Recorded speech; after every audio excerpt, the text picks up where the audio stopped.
A brick explodes through open door's sunburst window. Blue glass rains over the kids as Malik shields them, jaw set. Evelyn's phone lights at once. Final review. Your status. And from her father, last chance to fix this. At sunrise, they choose board it up forever or unlock the door and face everything coming. Before we dive in, make sure to hit subscribe, tap like, and share this video. The more voices we reach, the louder these stories become. And drop your city in the comments. Let's see where love finds us. The rain came sideways against Aurora Capitol Tower, turning the windows into cold silver veils.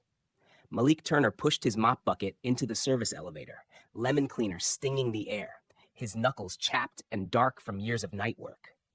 He hummed low to keep his thoughts from crowding.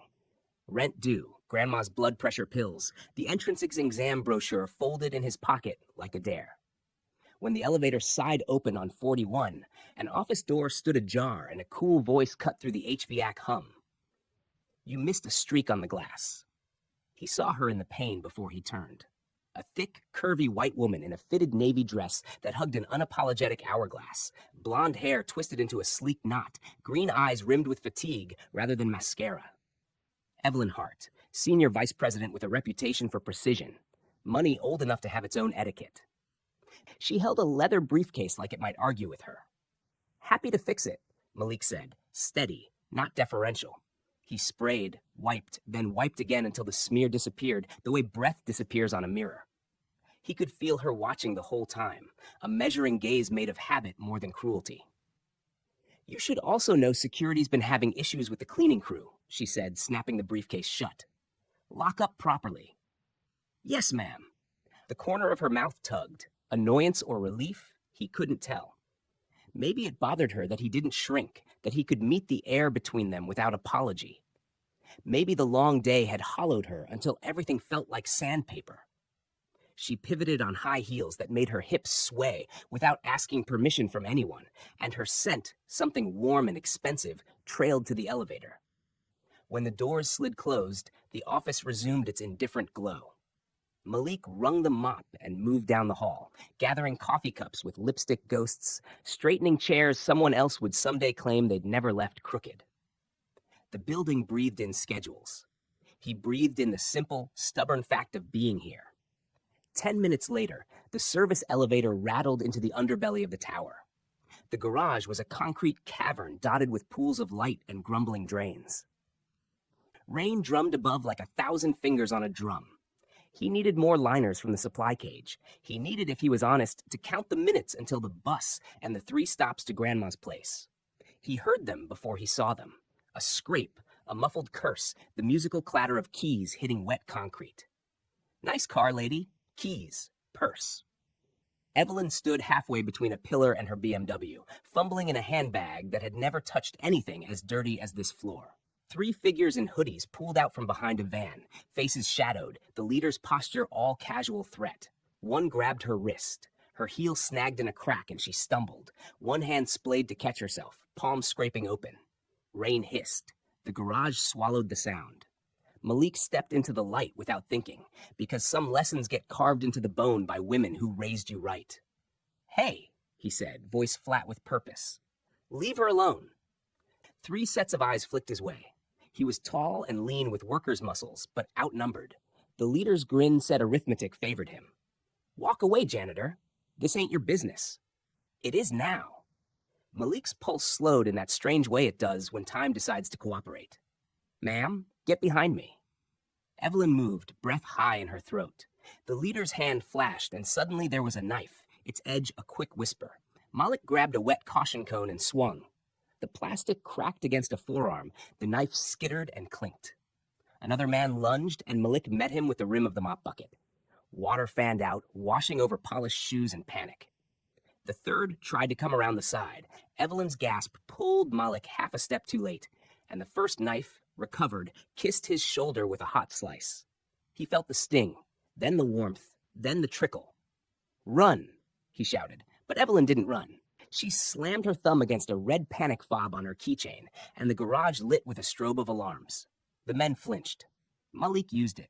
Elbow to ribs, shoulder to sternum. He moved the way he'd learned in half-remembered high school drills and in the thousand small negotiations of hard neighborhoods. Make yourself bigger than your fear. The leader swung wild. Malik took the hit on his forearm and drove forward. Concrete grated under shoes. The knife clanged again, and this time Malik planted his heel on it. Sirens sounded distant, then closer. The men scattered like spooked pigeons, one slipping and cursing as he ran. A wallet fell from a pocket and spun to a stop near the oil stain that looked like a continent on the ground. Then the adrenaline shut off. Malik swayed. The pain arrived at full volume. His arm came away bloody from his shoulder, and his stomach lurched at the copper smell. "I'm okay," he lied. "You're bleeding," Evelyn said, voice raw. She ripped a silk scarf from her throat and pressed it to the cut, steady as if she stapled deals closed for a living and could staple a man's skin if she had to. Security boots thundered. A guard took in the scene in one sweep, knife, blood, Evelyn's face, and lifted his radio. The strobe light smeared everything into frames. Malik blinked, and the ceiling stretched away from him. He sat heavily on the curb line. The scarf darkened. The world narrowed to Evelyn's eyes, and the rain and the ridiculous cone lying on its side like a fallen crown. "Don't pass out," she said, trying not to. "Stay with me, please." He didn't know why the word please mattered, but it threaded through him and tied him to this cold, bright moment. The paramedics arrived with practiced movements, asking questions, cutting his sleeve, bandaging with something that burned then cooled. "What's your name, sir?" "Malik." "Last name?" "Turner." The medic scribbled. Evelyn's gaze flicked down to his badge, confirming what she'd heard. "Mr. Turner," she said, and the mister made him want to sit up straighter. "Thank you." He tried to shrug and hissed at the pain. They loaded him into the ambulance. Evelyn moved to climb in. "Ow, I can go with," but the guard laid a hand out like a velvet rope. "Miss Hart, you should give a statement upstairs." The doors thumped shut. For a heartbeat, Malik could see her through the rectangle of tinted glass, damp hair loosening, scarf gone, blood staining her palm, face lit by siren blue. Her mouth formed words he couldn't hear. The ambulance lunged, and the garage became a smear of lights behind him. Upstairs, the night manager asked for forms, and the guard repeated details. 3 assailants, 1 knife, victim unharmed, employee injured while intervening. "Employee," Evelyn echoed, fingers worrying a tissue until it shredded. A drop of Malik's blood dried on her skin like a signature. The night manager said something about commendations and liability, about HR and the press. The words felt distant and useless. The elevator sighed. Somewhere a printer chattered. On her way out, she saw the wallet on the security desk. Bagged now, evidence. A photo peeked through the plastic. A toddler in a pink jacket, smiling with 2 teeth in every possibility. People weren't caricatures, Evelyn thought. They were pressure and need and the wrong choices in the wrong weather. And sometimes, in the middle of all that, a man you'd barely noticed could step between you and the worst night of your life. Outside, rain rinsed the street clean of illusion. Her driver idled at the curb. She told him to go home, then changed her mind and told him to wait. When she climbed into the back seat, the leather sighed the way expensive things do when they're tired of being admired. Her phone lit with texts. "Mother, call me." "Statement?" "Security, we'll coordinate." The screen blurred until she wiped it angrily on her sleeve. She pressed her bandaged palm against the window and saw the faint ghost of her handprint. She had never liked ghosts. "Where to, Miss Hart?" the driver asked. She opened her mouth to say home and heard instead Chicago General. "Ma'am?" she swallowed. "Follow the ambulance." He pulled into traffic, wipers metronoming a decision she hadn't vetted with anyone. The city's night arteries bled red taillights. Evelyn leaned her head back and closed her eyes, but the image wouldn't leave. Malik's face going gray, his lips forming that ridiculous lie. "I'm okay," and the way he'd planted his feet like a promise. At the hospital, fluorescent light flattened everyone equally. Nurses moved like weather. A security guard took her name and asked her relation. The question snagged in her throat. He saved my life," she said finally. "That's not a relation, ma'am," the guard replied, not unkindly. She sank into a plastic chair, damp dress clinging to her thighs, hair escaping its knot. Across from her, a vending machine hummed, full of sweet things in hard shells. She thought of Malik's entrance exam brochure folded in her pocket.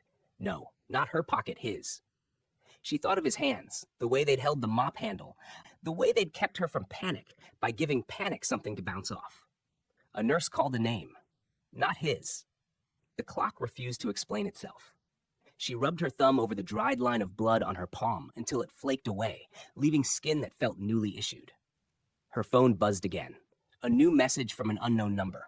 Miss Hart, this is building security. The situation will be handled. For your safety and ours, please refrain from further contact with the employee. HR will reach out. She stared at the glowing words, at the corporate grammar that turned people into paperwork. She locked the screen. She stood. She walked to the desk and said, I'm here for Malik Turner. I'll wait. The nurse finally said his name near dawn, and Evelyn stood so fast the chair scraped the tile. He's stable, the nurse said. Stitches, tetanus. He lost blood, but not too much.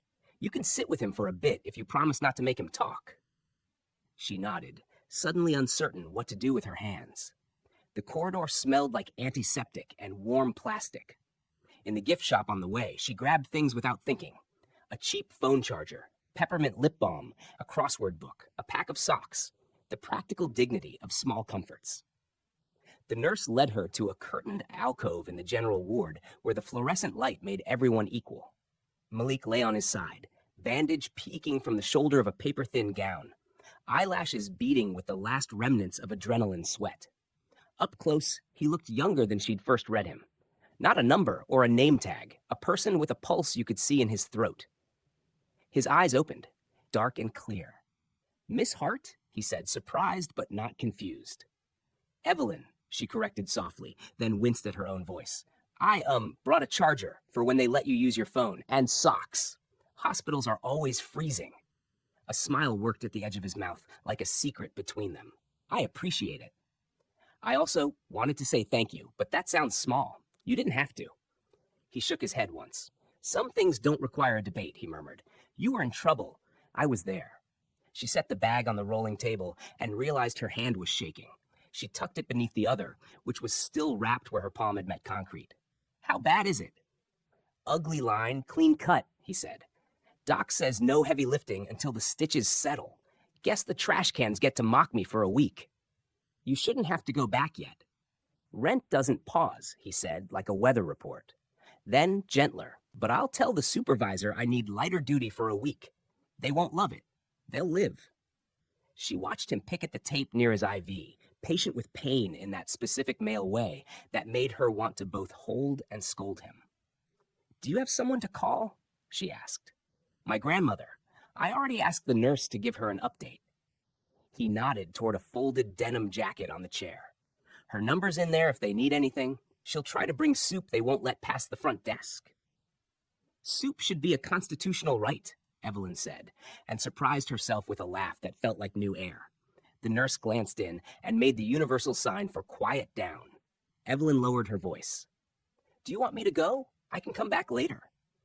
He studied her like a night skyline, lit window by lit window. You can stay, he said, and those 3 words rearranged something in her ribcage.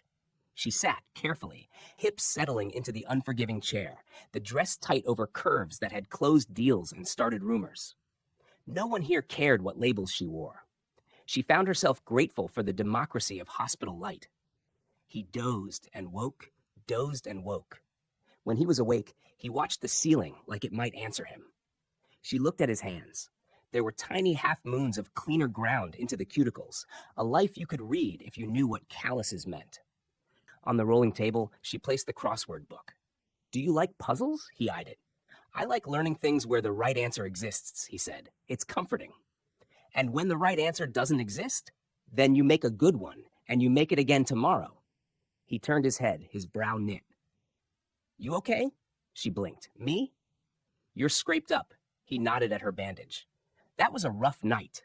No one had asked her that. Not her PR team, not the security chief, not even the friend who texted to say the firm's board would want to shape the narrative. Her eyes stung, to her horror. She swallowed. I'm fine. You don't have to be, he said, simple as a door. The nurse returned with discharge estimates and instructions about antibiotics. Later today, she said, he lives close. South, near the 63rd, Malik answered. I can, Evelyn began, then stopped. The offer felt too large for the space, too bright for the hour. I can arrange a ride, she finished more carefully. He saw the pivot and didn't punish it. Thank you. She stepped away to call her driver and asked him to wait on the street out front until she texted. When she came back, Malik was propped up, idly thumb scrolling on a loaner phone that had been plugged into the new charger. A cracked app screen glowed with the city's bus routes. You know, she said, tipping her head toward the phone, you could let someone else be useful for a change. He looked amused. You're used to giving orders. I'm used to being obeyed. I noticed, he said, and her laugh came out as a breath, because somehow he'd made that not an insult. They talked in small stones at first, coffee or tea, morning person or night owl. He liked old soul and she liked sad jazz. He collected quotes in a battered notebook, and she collected shoes to fill a closet that suddenly felt like a museum of acceptable selves. She asked about the folded papers sticking from his jacket pocket. He hesitated, then pulled them free. A community college catalog. A test date flyer for adult students. You're going? I want to, he said. I work nights. Figured I could do a couple classes. Take longer to finish, but finish anyway. The math terrifies me. His smile flashed. The writing excites me. You write? There's a notebook, he said, almost shy. I jot things I notice. People's faces on the bus. Prayers I'm not brave enough to say out loud. A plan for a program I don't know how to fund. What kind of program? The question left too quickly. A bird startled from a branch. He looked at her to gauge whether the question was a real door or polite wallpaper. Whatever he saw softened him. Kids on my block don't see college as a map they can read. I want a place where they learn to read the map. Tutoring, mentors, a computer lab that actually works, a refrigerator full of food that doesn't come out of a vending machine, someone who knows their names and the names of the people who will write their recommendation letters. Evelyn felt something inside her tilt.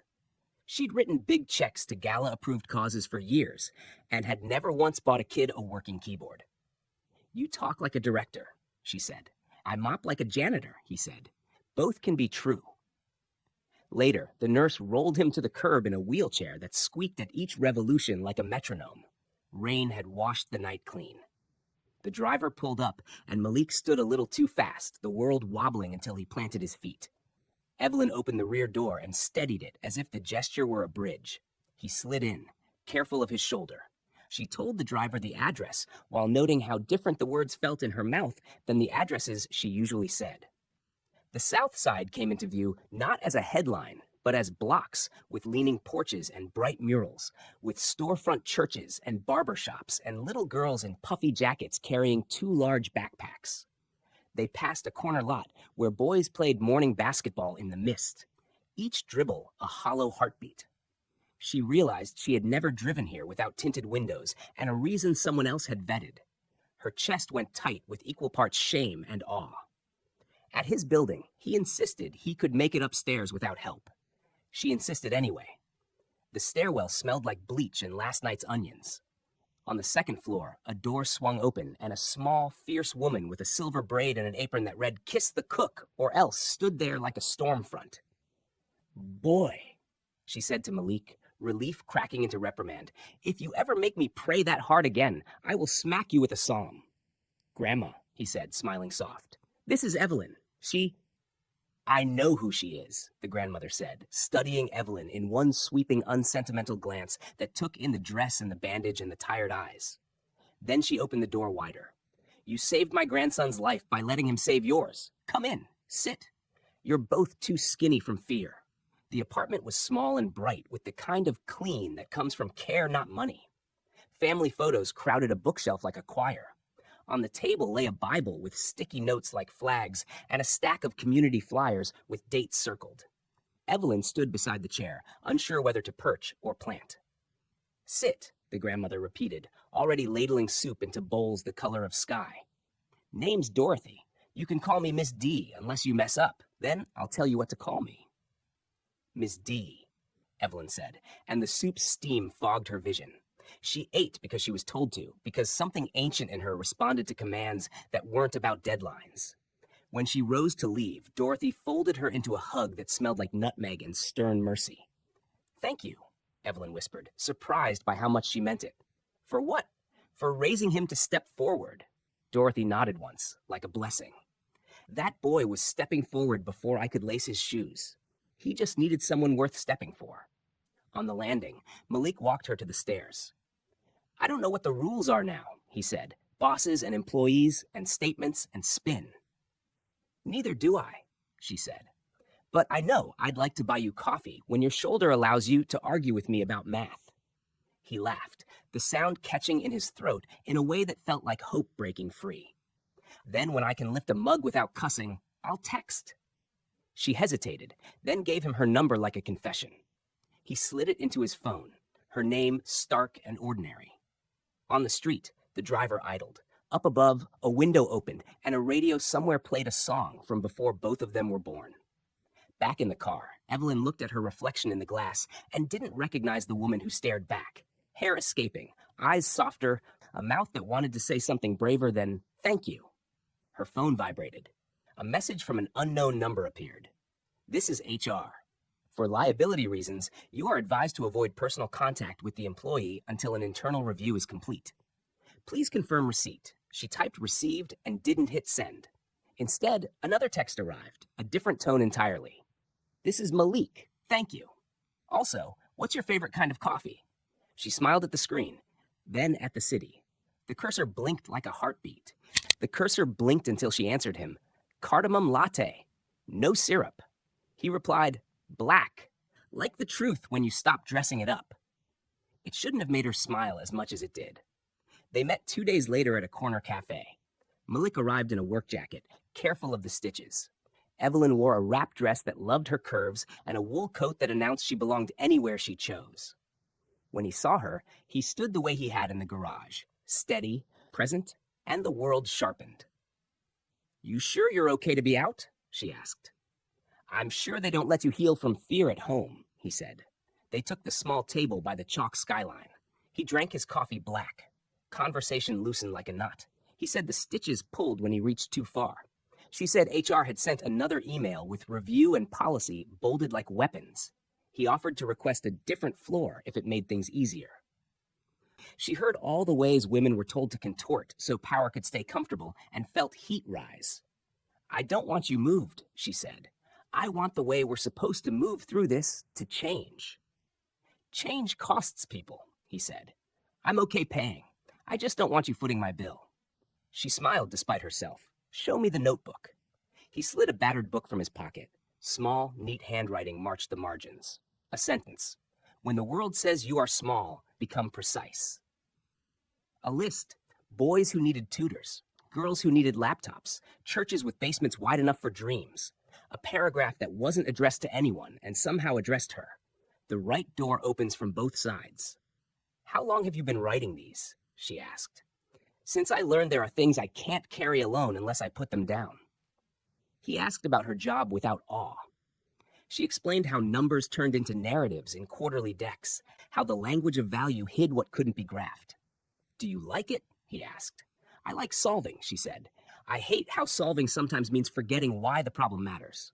Her phone rang. Mother, she silenced it. A text arrived. Dinner Friday. Wear navy. Another from HR. Please confirm non-contact. She turned the screen face down. Trouble? He asked. Gravity, she said. Everything pulling me back to the life I was trained to orbit. Orbits can change, he said. Takes a burn. He walked her to the curb. A black SUV idled there. A tinted window slid down, and Kellen from compliance leaned toward the opening. Miss Hart, we've been trying to reach you. I'm off the clock. Not for this. His gaze slid to Malik. Company counsel requests a statement and recommends you refrain from social contact that could be construed as complicated. Complicated, she repeated. We don't want a narrative that harms anyone, he said. Then stop writing the wrong one, she answered, and turned to Malik. Text me when you get home. He nodded and headed for the bus. At home, the penthouse felt like a museum. She sat on the bathroom floor, reading his line again.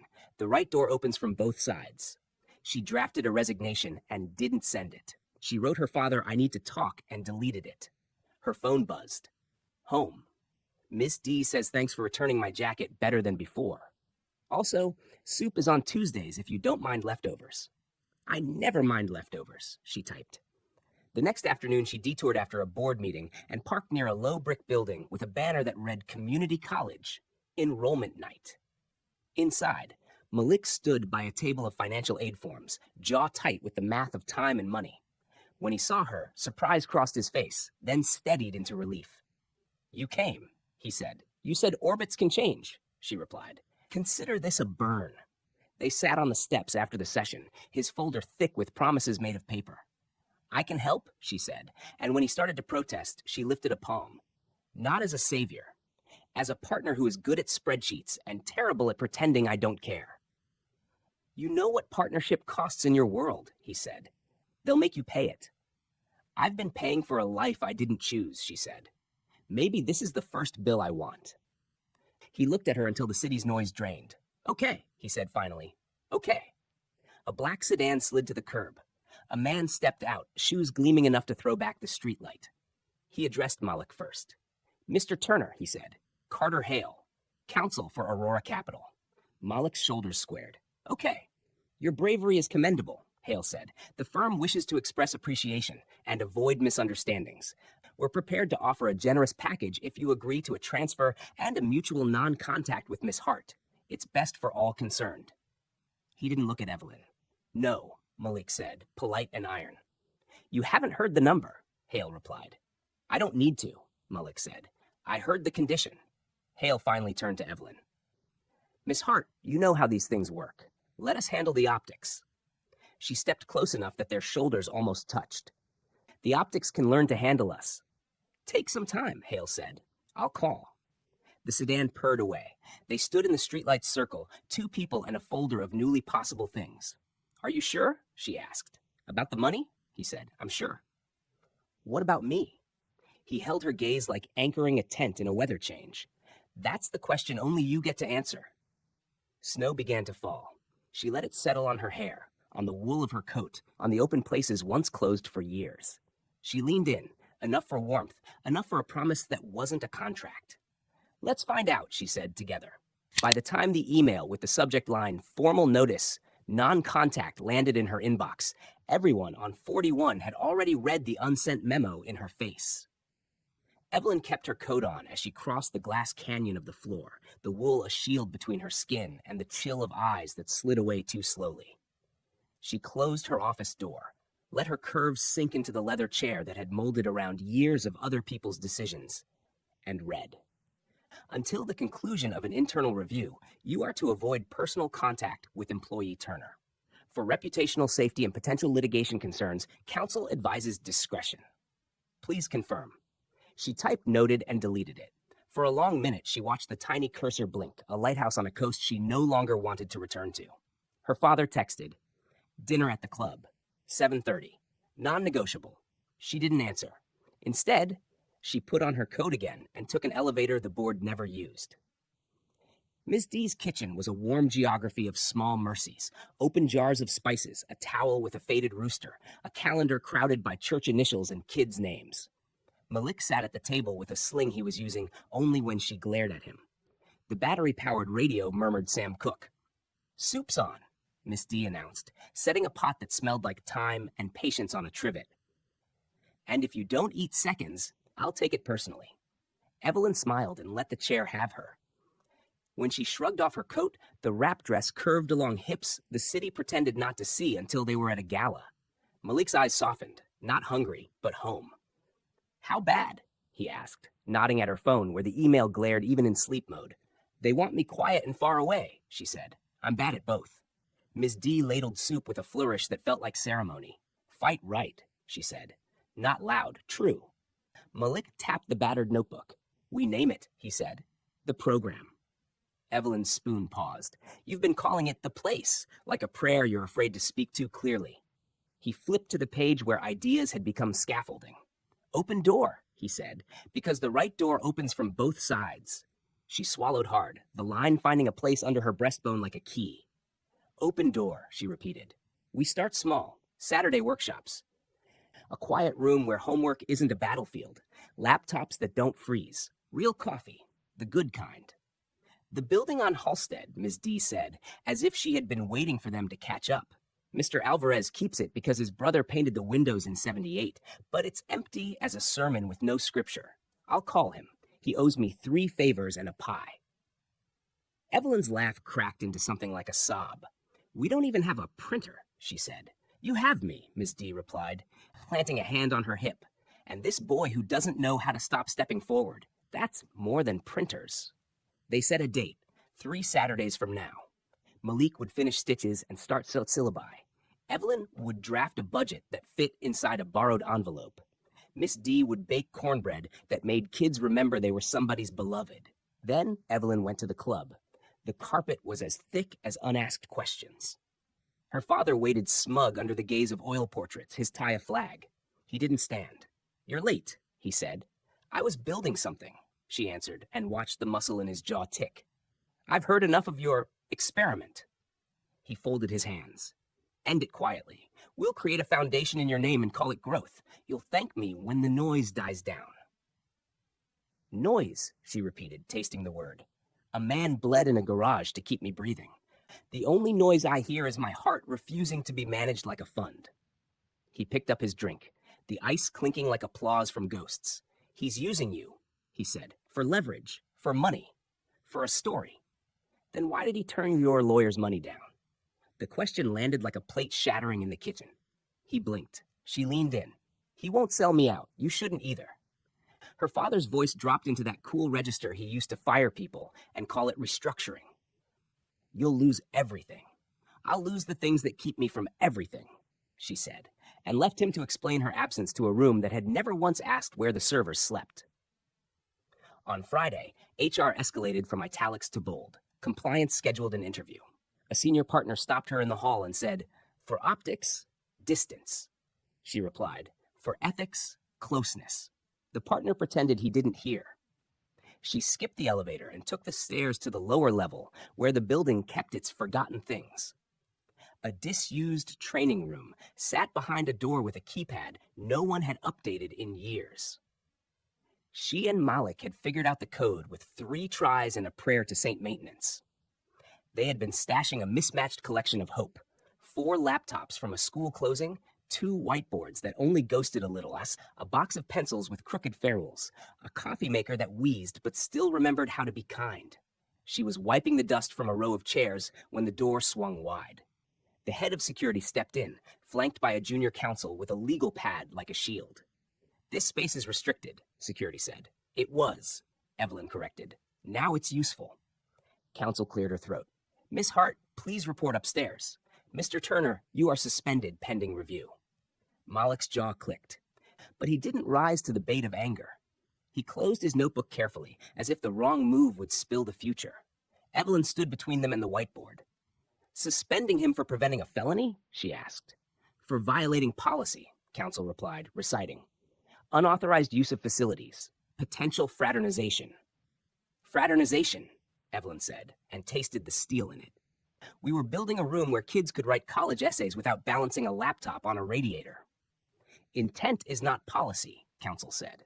"Maybe policy should learn intent," she said. They escorted them upstairs. In the elevator, Malik pressed his arm to hers, a quiet lightning rod.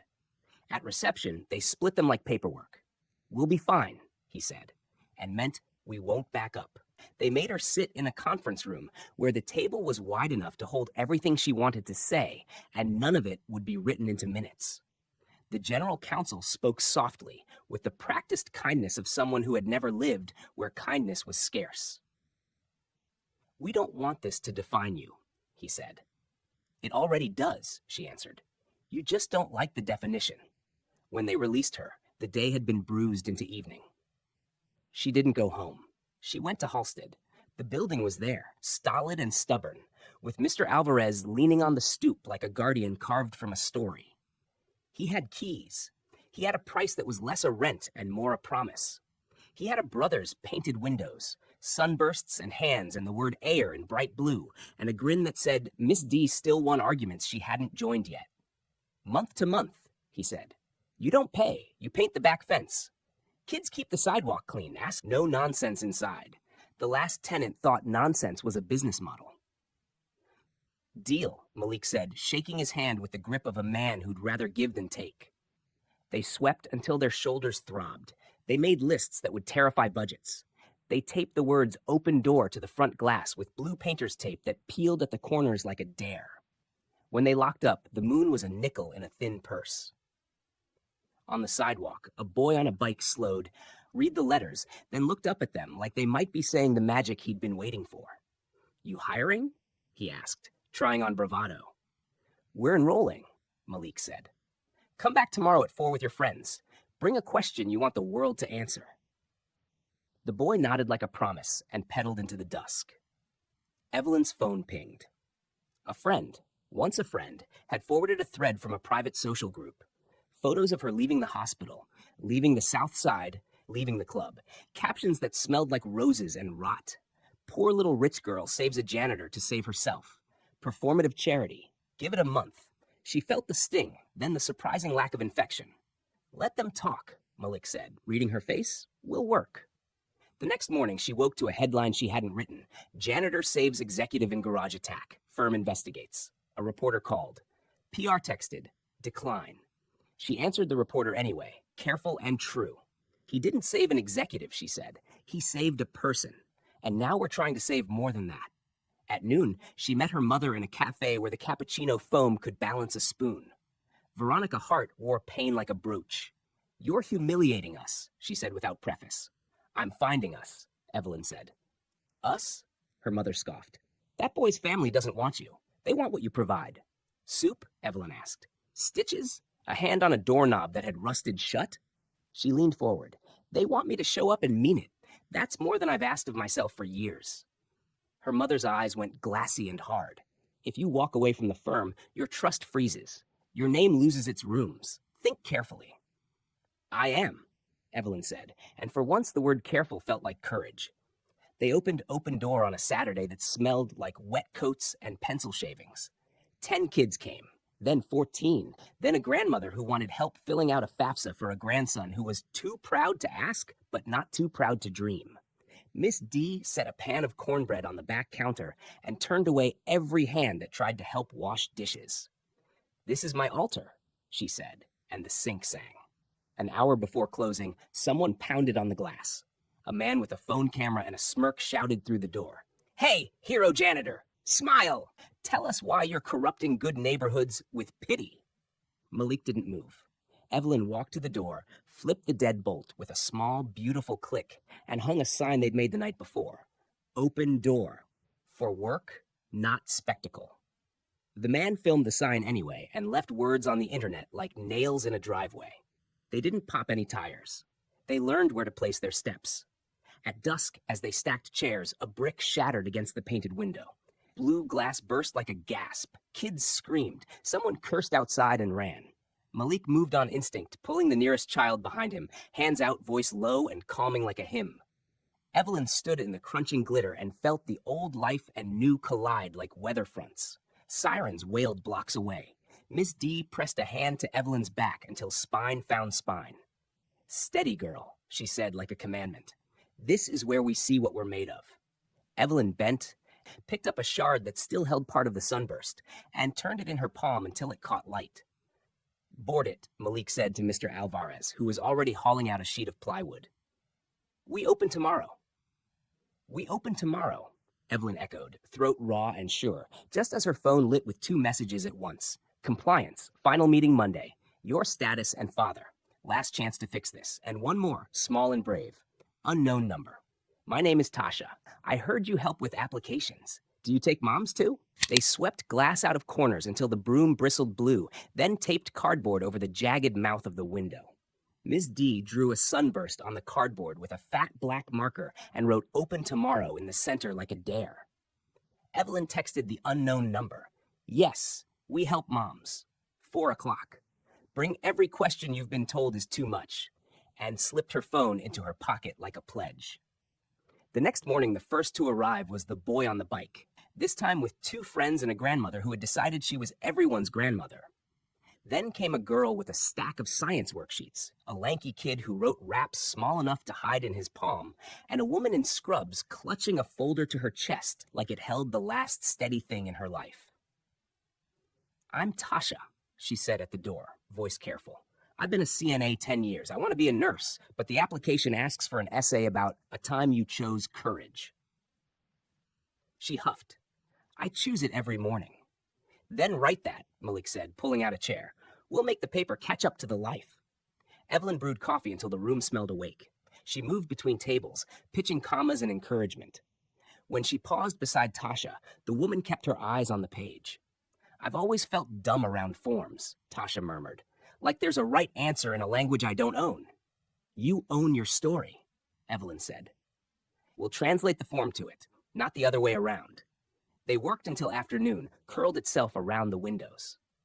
At 4, Tasha pushed the paper away, cheeks shiny. Read it? She asked. Evelyn read about a woman who rode 2 buses to the night shift and still braided her daughter's hair at dawn. About the day her car died and a stranger pushed her to the curb, and she discovered you can both accept help and be strong. About choosing to stay in a world that made leaving look like ease and finding dignity anyway. It's beautiful, Evelyn said, and meant in the way that changes people who hear it. Miss D slid a square of cornbread onto Tasha's napkin like a signature. That night, Malik and Evelyn sat on the stoop under the cardboard sunburst, sharing the last coffee like a secret. Traffic murmured. Somewhere, a child practiced trumpet with stubborn optimism. Compliance meeting tomorrow, she said. Want me there, he asked. I want you everywhere, she said, then laughed at her own audacity. But come after. I don't want them pretending you're a problem to be solved. He looked at her a long moment, the kind of look that takes measures you didn't know you were asking to be taken. Okay, he said. But remember, whatever room you walk into, you are not there to be resized. Monday's conference room had the ruthless light of expensive apologies. General counsel sat with a legal pad, HR with a folder of adjectives. Kellen from compliance looked like a man who had slept poorly and blamed himself for dreaming. Miss Hart, counsel began, soft, we respect your commitment to community engagement. The firm cannot be the site of that experiment. It's not an experiment, she said. It's a correction. We need closure, HR said, tapping the folder. We're offering a separation package contingent upon a standard non-disparagement and no-contact clause. Non-disparagement, she repeated. Do I get to define disparagement? Because pretending a janitor's bravery is a headline while his suspension is a footnote feels like slander of what matters. Silence tilted. Kellen cleared his throat. Evelyn, you're choosing a hard road. I've been walking an easy one to nowhere, she said, and slid her badge across the table. I resign. Effective now. No NDA. No pretending this was mutual. HR blinked. Counsel's pen stopped. Kellen looked for a heartbeat, relieved and ruined at once. Your father, HR began. Doesn't work here, she said, standing. And even if he did, he doesn't work on my soul. In the elevator, she pressed her palm against the steel wall to stop its trembling. The doors opened on the lobby, where the night porter she'd never learned to see before, Malik nodded at her with a quiet, proud grief, like someone watching a soldier step out of line toward a better war. On the street, wind lifted her hair. For the first time in a long time, the city smelled like weather instead of schedule. At Open Door, a local teacher had brought a box of used SAT books. A barber from the corner offered free cuts before interviews. The boy on the bike was at a whiteboard arguing with his friend about slope intercept like it owed them money. Malik stood by the cardboard window with a screw gun, securing plywood the way people secure promises, imperfectly and with determination. How'd it go? He asked. I'm unemployed, she said, and grinned until the grin broke and the tears came, and she didn't apologize for either. He set the drill down and pulled her in with the good arm. She fit, as if the air had been keeping this space warm for her all along. You ready to be poor? He asked over her hair, half joke, half inventory. I'm ready to be on purpose, she said. Word spread fast and wrong, and then a little right. An online post called them grifters, and 2 comments later, a woman offered laptops from a closed startup. A reporter showed up with soft questions and left with a hard story about the price of doing the next necessary thing. Someone slid a white envelope under the door. Inside was cash, 10 20s bound by a rubber band, and a note in block print for the window. From a neighbor. Don't put my name in this. Evelyn pressed the note to her chest and thought of hands that give without wanting to be sainted. Her phone buzzed with her father's name. She let it go to voicemail. Then her mother texted only 2 words, "Come home." Evelyn stared at the screen, then wrote back, "I am." She slept on Ms. D's pullout that night while they turned the apartment into a paper fort. Post-it notes with deadlines, lists taped to the fridge, Malik's schedule scissored into blocks of work. Class, work again. At dawn, he left for the warehouse, shoulders stiff and determined. Evelyn met a landlord and learned the language of leases no trust fund had ever required her to memorize. Days were suddenly delicious with exhaustion. Open door filled. Algebra muttered like a spell. Essays wrestled into sense. Little victories stacked like dishes. Tasha returned with a thin white envelope from City College. She clutched it to her chest, eyes bright with a fear you almost don't dare hope past. "Open it," Malik urged. "You," Tasha said to Evelyn, thrusting it forward like passing a torch you can't bear to drop. The letter trembled as she slid the paper free. "Dear Miss Reed," she read, and Tasha covered her mouth. "We are pleased to inform you." The rest blurred in a chorus. Miss D cried on purpose. The boy on the bike whooped so loud someone outside thought a game had won. Tasha sat down slowly, laughter and shock shaking out of her like a storm that had finally chosen an exit. "I'm a student," she said, tasting the word like honey. When the applause settled, a man stood in the doorway in a suit too careful for this block. For a second, Evelyn thought of counsel, of Kellen with his tired eyes, of any number of men who had come to manage. But the man took off his hat like people used to when places deserved it. "Richard Hart," he said to the room, to his daughter, to the world that might be watching. He looked smaller without the club's carpets under him. "I thought I'd see for myself what you're throwing your life away on." Evelyn met him halfway, spine straight. "I'm not throwing it away," she said. "I'm spending it." Her father's gaze slid past her to Malik, who stood easy and unbent, to Ms. D, who returned his look with a temperature that could ruin meat, to Tasha, who wiped her cheeks and lifted her chin because that's what you do in front of people who think you shouldn't be where you are. "I said things I regret," Richard began, and coughed. I don't understand this choice, but I recognize resolve when I see it." "Resolve built your towers," Malik said, not challenging, simply true. "It can build this, too." Richard's eyes went to the cardboard sunburst, to the taped word open like a wound and a vow. He reached into his coat and pulled out a checkbook, old-fashioned, a man of a certain era flexing the muscle he knew how to flex. Evelyn lifted a hand. "No names on plaques," she said. "No control. If you want to help, you help like our neighbor helped the window." Her father's mouth twitched. Pain, admiration, she couldn't tell. He tore a check, slid it across the counter without looking at the number, and said, almost gruff, "For whatever you need that isn't my approval." Miss D snorted in a way that might someday become forgiveness. "We take money," she said. "We don't take nonsense." He nodded once, as if saluting a flag he'd never noticed before, and left as quietly as a man like him could leave.